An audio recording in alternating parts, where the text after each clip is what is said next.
susunod na programa ay rated PG. Ito ay nangangailangan ng patnubay at gabay ng magulang para sa mga batang manonood.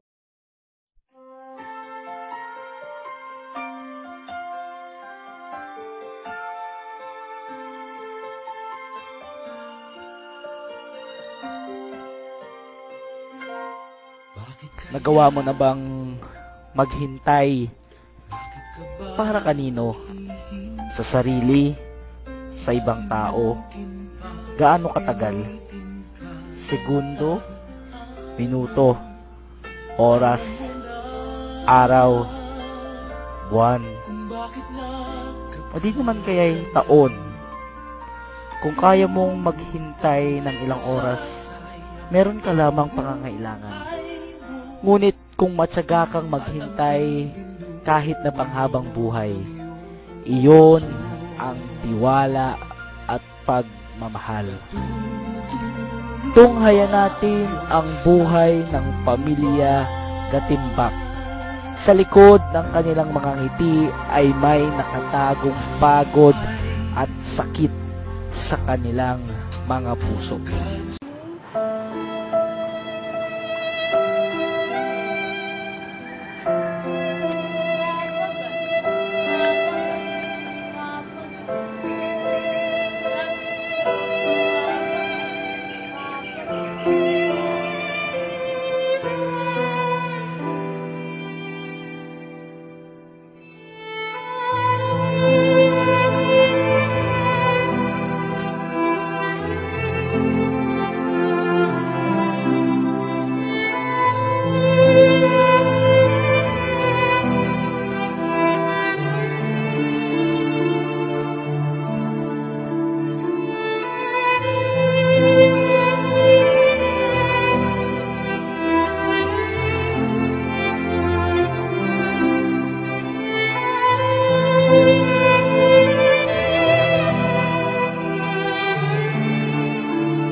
Lahat ng gusto ko.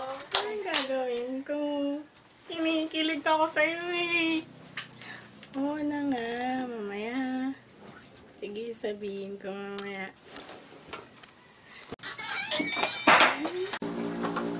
Ano ba naman to? Pagod na nga't lahat-lahat sa katatrabaho. Wala pang madadat ng pagkain.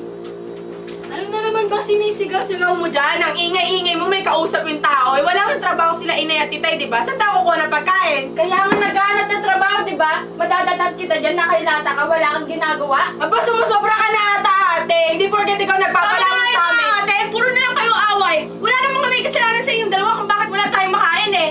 Ba't sumasabat ka ba? Sa dami-dami natin magkakapatid. Dapat pa tayo magsumbatin kung bakit wala tayong makain. Tama na, wag ka makisali. Araw-araw na ginawa ng Diyos. Puro na lang away, sigawan, gulo ang natutunghayan namin. Anong gusto mong sabihin? Hindi pa po ako tapos magsalita, ate. Oo nga, ikaw nga nagtatrabaho para sa pamilya natin. Para buhayin ng pamilya natin. Pero ayun, tingnan mo si Itay. Nagsusugal, nagpapakamatay sa alak. Tapos si Inay naman, hindi magkanda-ugaga sa paghahanap ng trabaho. Lalo na't hindi siya nakapagtapos. Ang hirap-hirap maghanap ng trabaho ngayon. Lalo na yung may mataas tsaka magandang sweldo.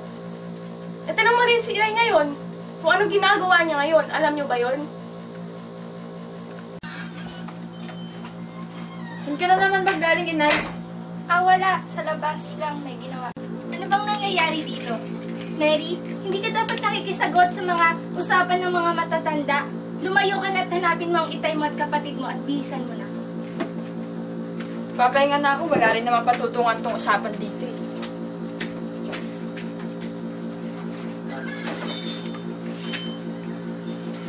Inay, sabihin ko, sa kwarto po tayo mag-usap. Inay, tuwarin niyo po ako. Binigo ko po kayo. Matatapos na po ako. Matutupad ko na po yung pangarap ko. Pero wala, Inay. Anong ibig mo sabihin, anak? Inay, buntis ako. Bakit? Bakit mo nagawa sa amin to ng itay mo? Ha? Bakit? Ang gusto ko lang naman makapagtapos ka ng pag-aaral, matupad mo yung pangarap ko sa'yo. Tapos ngayon, ganyan, buntis ka? Inay, sana maintindihan niyo ako. Hindi ko naman po Maintindihan? Kami ba ng itay mo naiintindihan mo? Naghihirap kami makapagtrabaho para makapag-aral kayo, pero ganyan ang ginawa mo? Inay, patawan. Hindi ko po talaga sinasadya. Gusto ko pong tuparin yung pangarap niyo para sa akin. Pero... Wala na! Sinira mo na yung pangarap na gusto ko sa'yo! Sinira mo na! Nandiyan na yan! Hindi na maaalis yan! Pinalayas ang pamilya Gatimbak sa kanilang tinitirhan. Dahil ang kanilang ina na si Susan ay wala ng pambayad sa renta nito. Napilitan ang pamilya na lumipat sa isa sa mga pinauupahang bahay na pagmamay-ari ng tiyahin ni Susan.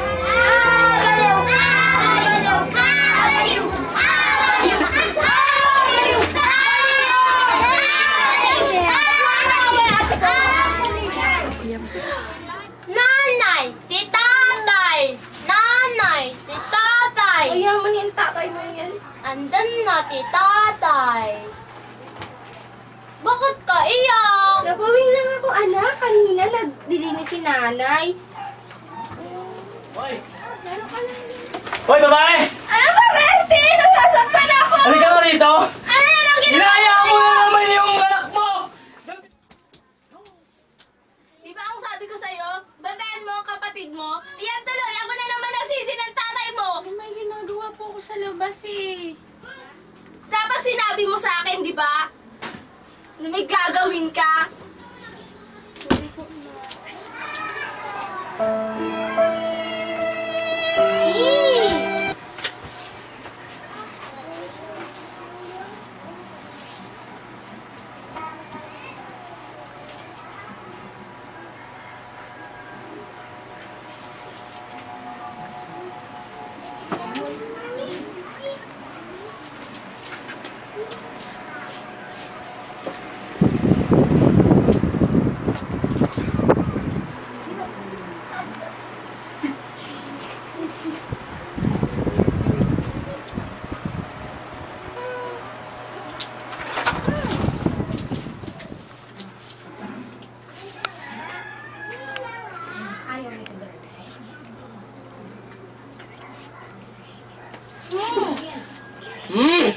Giting!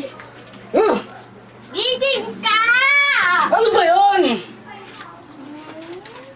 Giting!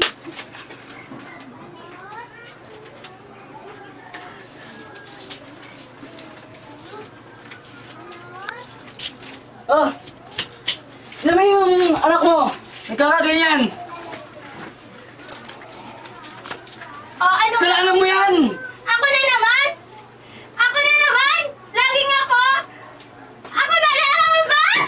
Kasalanan mo yan dahil yung kalandian mo! Yan ang nabinungan ng kalandian mo! Nagsasalita ng ganyan dahil hindi na ako may kasalanan dito! Kasalanan mo, malandi ka kasi! Bakit ikaw? Malandi ka, malandi ka, malandi ka, malandi ka! Lagi mo ako ginaganyan! Ayan, wala na naman. Nakita mo ba cellphone ko? Pwede ba hanapin mo na lang dyan? Oo, nagtatanong lang. Kayo, nakita na ba cellphone ko? Hindi po.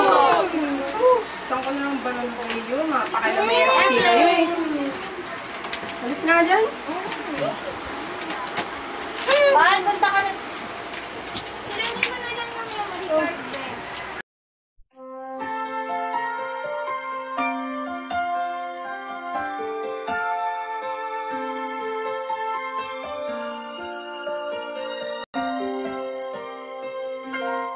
Bakit kaya? Bakit ka ba naghihintay? Nahimukin pa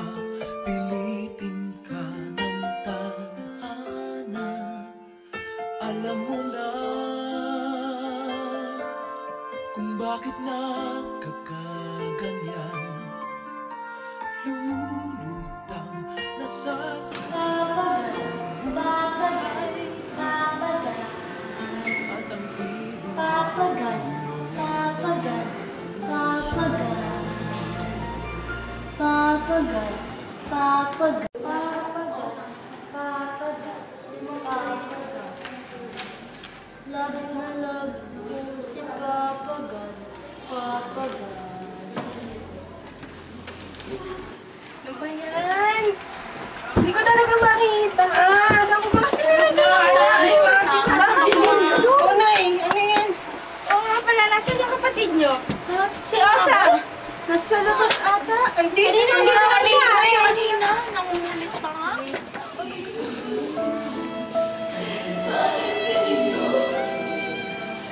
Bakit ganito kami noon? Bakit binigyan niyo ko ng yung ganito?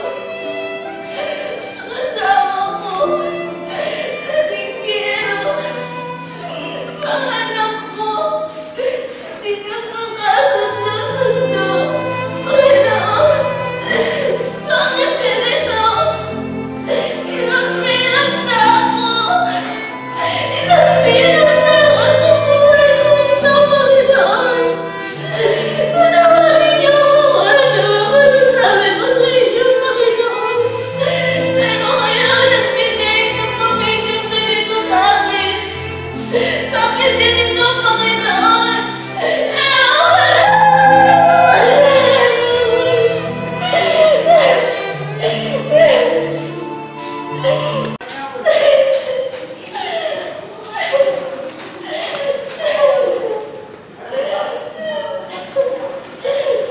Inay!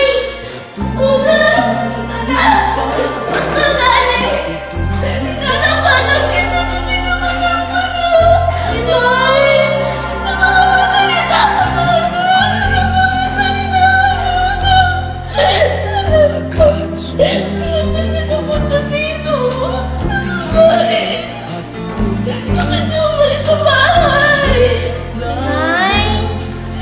bakit ganyan? Nasaan ang iyong Paano ba ito ni Tataya? Pagkatapos sa bahay! asa? Ako na iwan Tataya! Naiwan ka! Dito lang ako kaya talaga, Nay! Oras natutulog ba?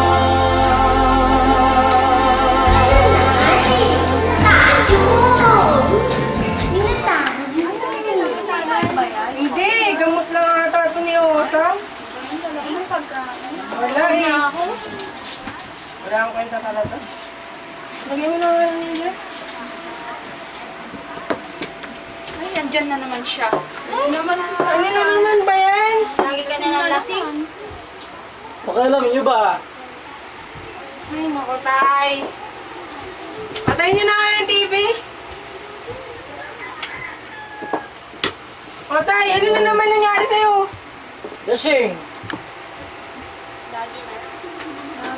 Huwag niyo ako sinusundan, ha? Ano tayo, ano? Sinusumbatan ka namin? Oo! Tatay niyo ako! May maling ginagawa eh. Tatay niyo ako! Tatay niyo ako! Tay, hindi porket tatay ka namin, lagi ka na lang tama. Wala kang karapatan! Tatay? Alam mo ba? Wala kang ginawa sa pamilyang to. Ako ang nagsilbing tatay dito. Anong pakialam ko? Sumasagot ka na? Magtrabaho ka kaya? Eh di kayo magtrabaho! Ikaw ang tatay. Ay, wala ka nang naitulong sa amin. Tapos sinisisi mo si nanay na may ginagawang kalandian. Malandi kasi yung nanay niyo, malandi. At ikaw, tay, anong alam mong gawin? Mino! Ang sarili mo. Hindi niyo ako naintindihan! Tay, kami hindi mo maintindihan. Hindi mo ba maiisip kung ano nangyayari sa pamilya namin? Kasalanan niyo ang nanay mo! Sige, siya na sinabi. Siya! Wala ka na ibang di alam si Sin, kundi si Inay. Sino pong may kasalanan nito? Isipin mo, sarili Marangal ang mo. buhay natin dati! Simula na nagloko yung nanay mo, ganito na ako! Tayo isang pagkakamali lang na nanay. Isang pagkakamali na eh! Nagkaganito! Sino may kasalanan? Ikaw! Anong ako? Nanay niyo! Kayo! Sige! Kayong dalawa! Lalo mo pang dinagdagan ng problema.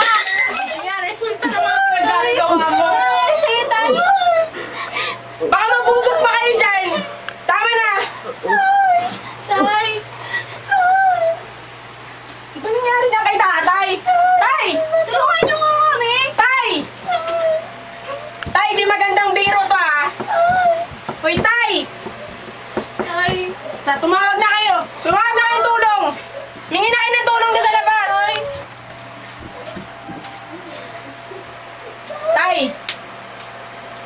Buhatin niyo siya dito.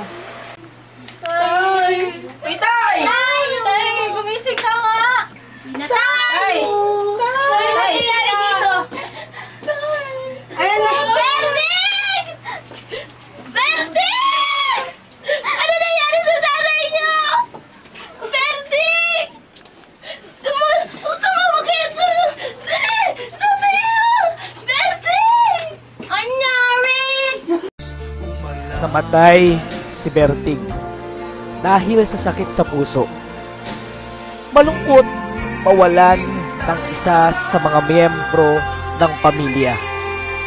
Kahit hindi naging mabuting ama si Berting sa kanyang mga anak, ganoon na lamang ang sakit na naiwan nito sa puso ni Susan. Pero kailangan bumangon ni Susan para sa kanyang mga anak. Nagsumikap si Susan na pag-aralin ang kanyang mga anak.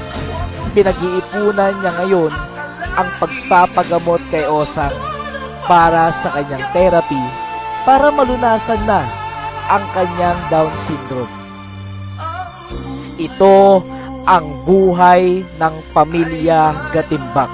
May ahalin tulad sa bagyo, maraming mga pagsubok at hadlang, pero may naghihintay pa ring balangaw o baghari pagkatapos nito sa tulong ng may kapal.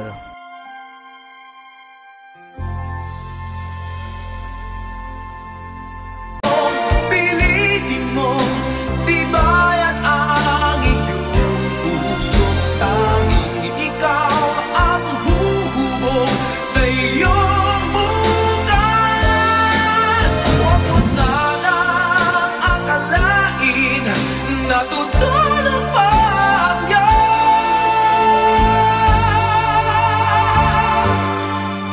Ang buhay mo ay mayroong halaga.